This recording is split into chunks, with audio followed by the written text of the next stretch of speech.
RM85 at youtube.com presents 16 films to watch for Halloween. Okay, my first selection on the list is the original Terminator. I actually would characterize this as a horror film because Schwarzenegger is the villain and the star. And the premise is so scary. I mean, think about it. A robot sent from the future, to kill you. I think that qualifies enough as a Halloween horror film, but many people would call it an action film. For the 15th selection on the list, I'm picking another film starring Schwarzenegger. This one was actually written by the king of horror, Stephen King, The Running Man. Now, this is like the Hunger Games. The premise is that he's participating in a reality TV show that has deadly consequences. I mean, what's amazing about this film is that, Stephen King was enough of a genius, to predict the rise of reality TV. I think it has, a lot of people would classify this as an action film, but I'm going to go out on a limb and say, no, it's an action and a horror film. All right, for the 15th or so selection on the list, I have The Exorcist Legion. Yeah, this is The Exorcist 3, and it has a really cool scene where a woman, I think this is the best scare in the film, where the nurse is walking. It's called a jump scare scene. So the nurse is walking, and as she walks, the guy, in the white costume, suddenly pops out, and you hear a very loud noise. The clip is featured a lot on YouTube. I suggest watching it. Yeah, another Stephen King entry makes the list. Children of the Corn. The original film is very scary. I think if you, I couldn't think of a more fun film to watch on Halloween. It has a scary setting. The characters are scary, and the poster looks great. Fire in the Sky.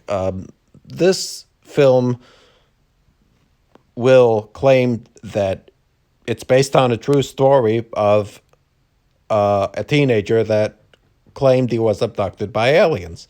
Now, I mean, I don't know if that's true or it's a hoax, but there's this really cool scene where Travis Walton, the lead character who told the story, is being experimented on by aliens. They have their surgery equipment out, and he's on a table, and it's a very scary film. It's old, it's dated, and at times it gets a little boring, but I think you're gonna like it after you see it for the first time. The Silence of the Lambs. This is very scary. This is it's not based on a true story, thankfully. You know, you're gonna find Hannibal Lecter to be one of the scariest villains of all time. It's a little bit gruesome. If you don't like gruesome scares, then I don't think this is for you. The Sixth Sense. Yeah, this is more PG-13.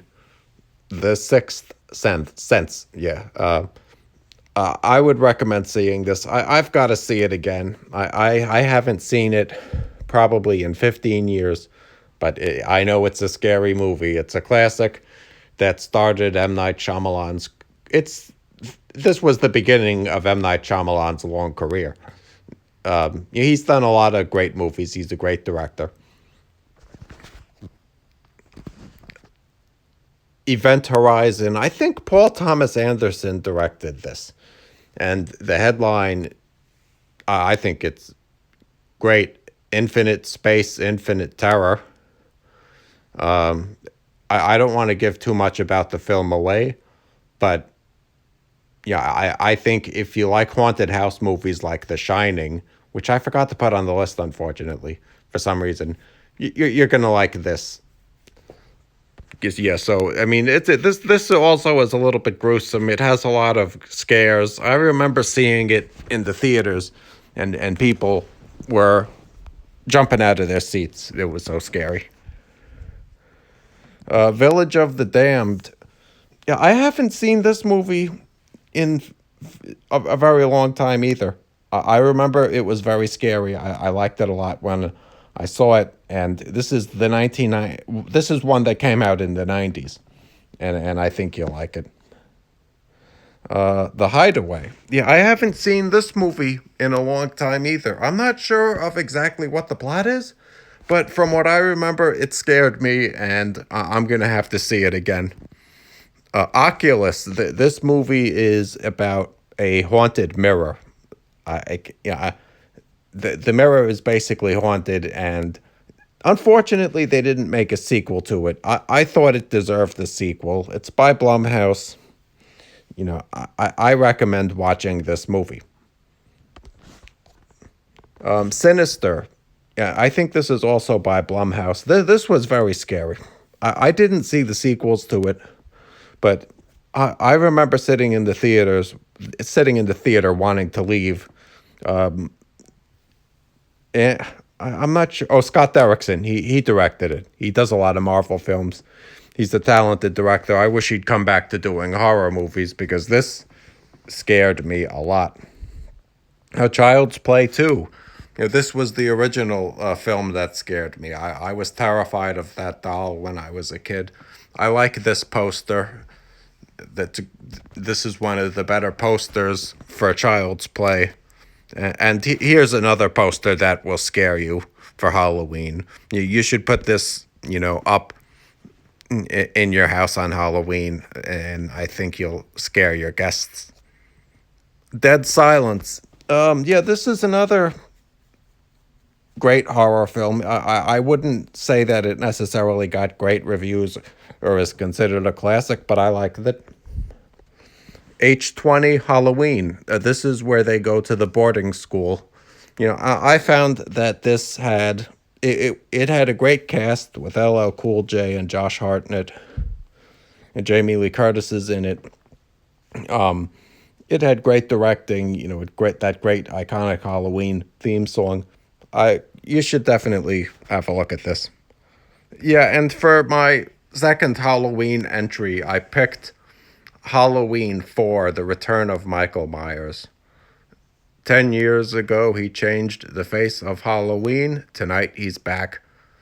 I like the ending chase scene where they're on a roof. This film has a lot of good scares, and it has an interesting plot. Here's Michael Myers again. I think I ended it with Michael Myers. He might be my last, he might be one of the last films on the list. Oh, no, I recommend it.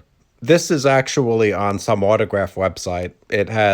I'd like to get this. For $600, you could get a lot of the cast. I'm not sure if it's the entire cast, but I would like to have that for $600. Oh, well, thank you for tuning in for the top Matthew O'Brien's The High Roller M85's top 16 Halloween movies. Have a great, safe Halloween, and look forward to more top, 10 lists from youtube.com/The High Roller M85. Feel free to like and subscribe.